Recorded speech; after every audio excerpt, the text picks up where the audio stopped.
I hope everybody's doing well, keeping safe. And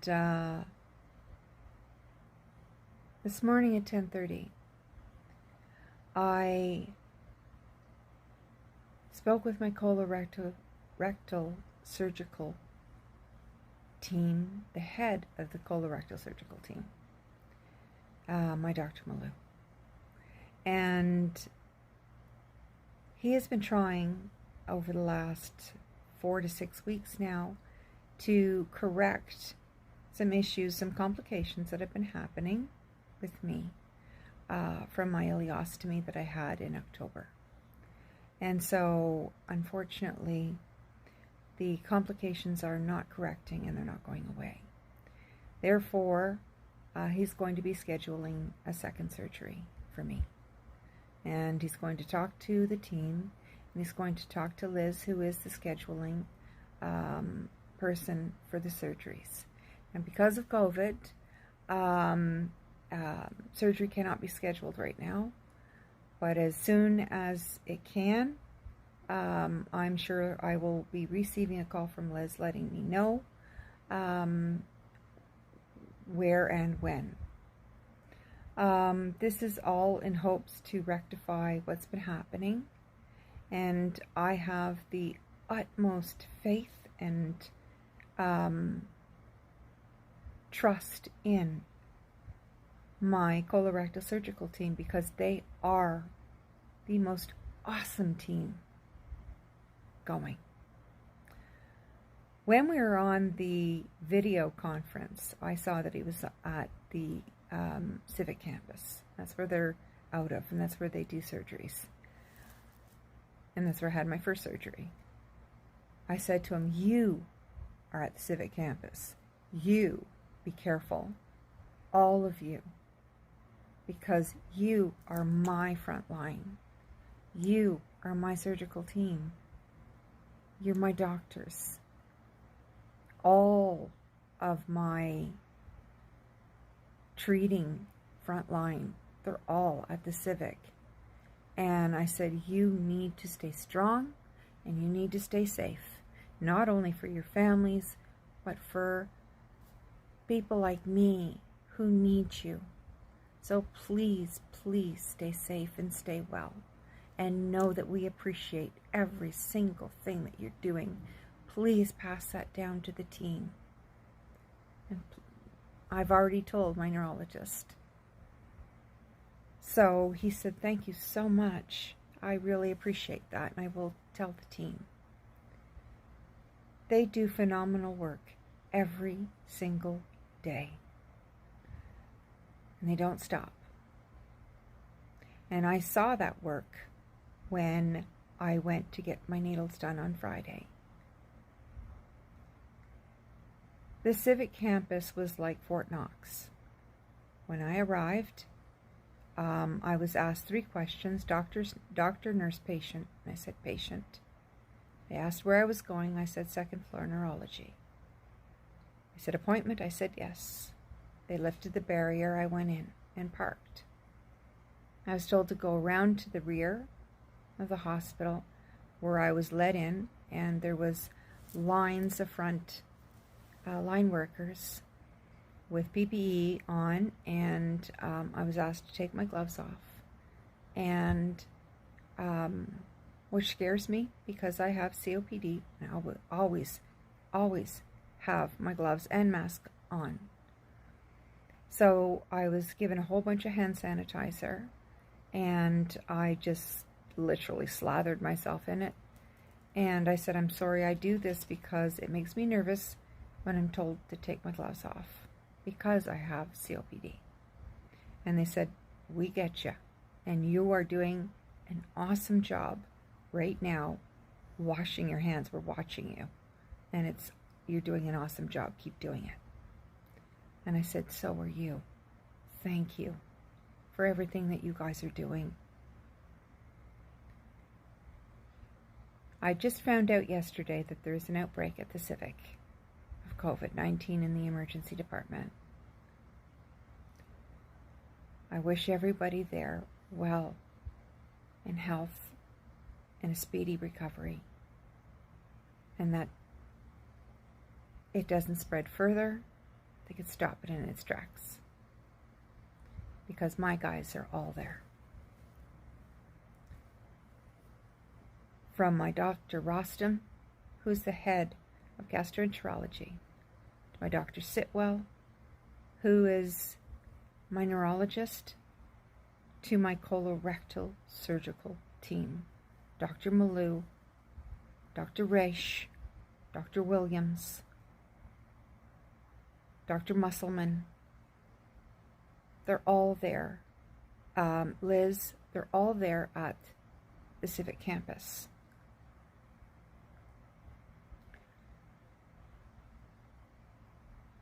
And I have other doctors there as well.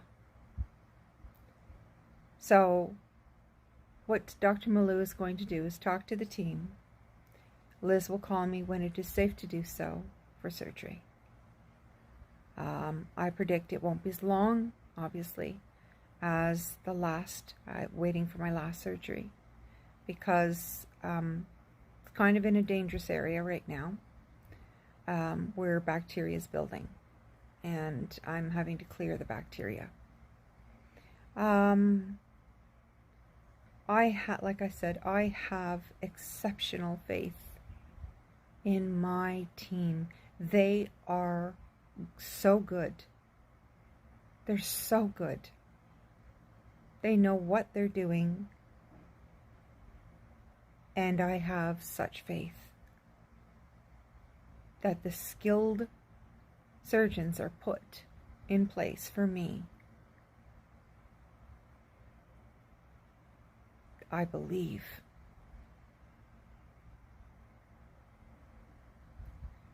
And I believe that all my huge amounts of angels that I have, they're all watching over me.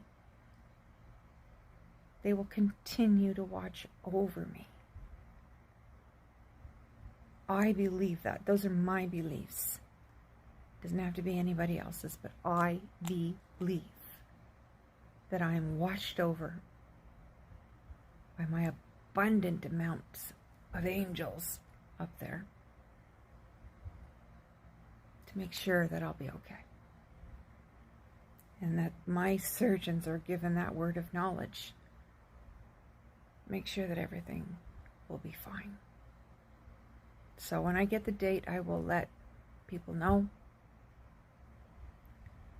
But I haven't been on, I'm on and off periodically because, number one, I had needles in my head, and I haven't been feeling very well with that either.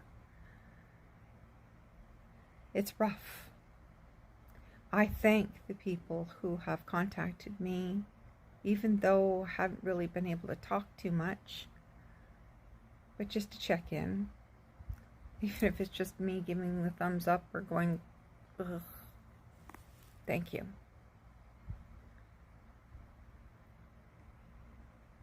I need to do self-love, self-care, and I need to now follow up on everything that's going to be, and read up on everything that's going to be happening to me, since this is going to be a big surgery, and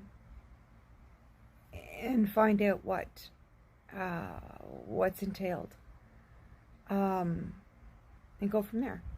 I think this time with my lungs, I'm going to ask them to do the, which, if you know me, I don't like nothing stuck in my back.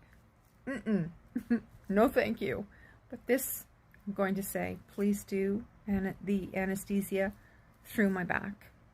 Because last time my lungs, they kind of took a hit and they were having problems.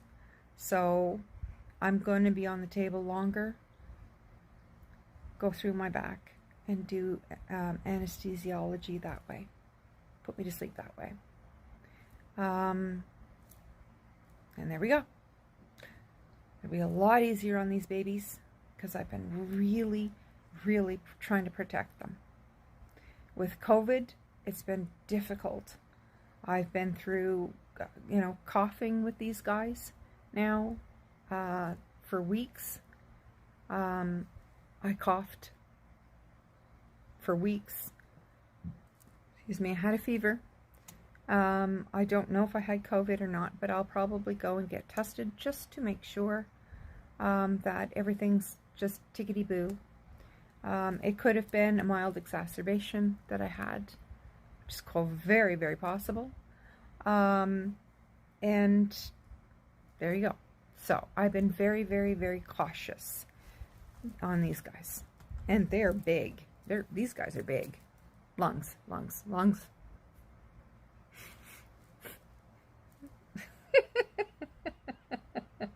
The lungs are big, really big. I was shown how big they are.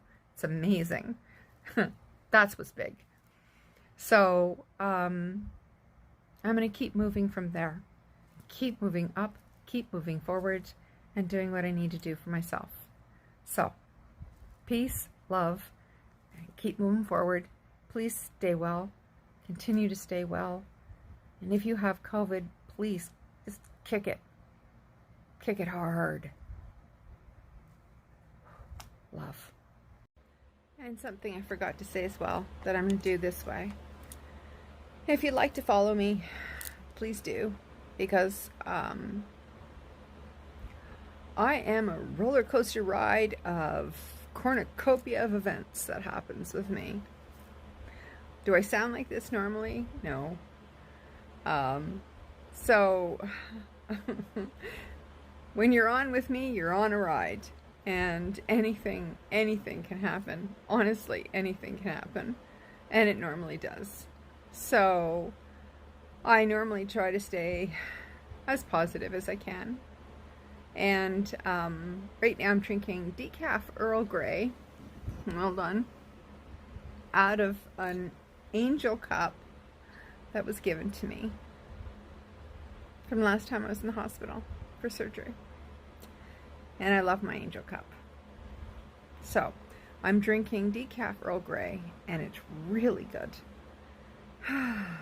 Because I can't seem to find decaf blueberry tea, which is equally as good. I have been trying to keep myself amused. I think of that commercial, I don't know if you remember the commercial, "We are amused." This commercial that said that. So I've been trying to keep myself amused with the crazy things that have been happening in my life. Between my health, between my husband passing, between me finally reaching my mother's home and finding out that because her home has COVID, and I had been calling the numbers that were provided, but nobody was manning the phones. So it was useless for me to phone these numbers. Nobody was going to answer. So it was by the grace of God, but by the grace of God, that the home got COVID, and it was announced, and they gave numbers to call, and I did. I did get to hear my mother's voice, and unfortunately, my mother has end-stage Alzheimer's. My mother now no longer remembers me. She didn't even know what the phone was. She couldn't carry a conversation. But I heard her voice. And I haven't heard her voice in years. And hearing her voice was something. At least I heard her voice. And I got to tell her that I'm her daughter, and I love her.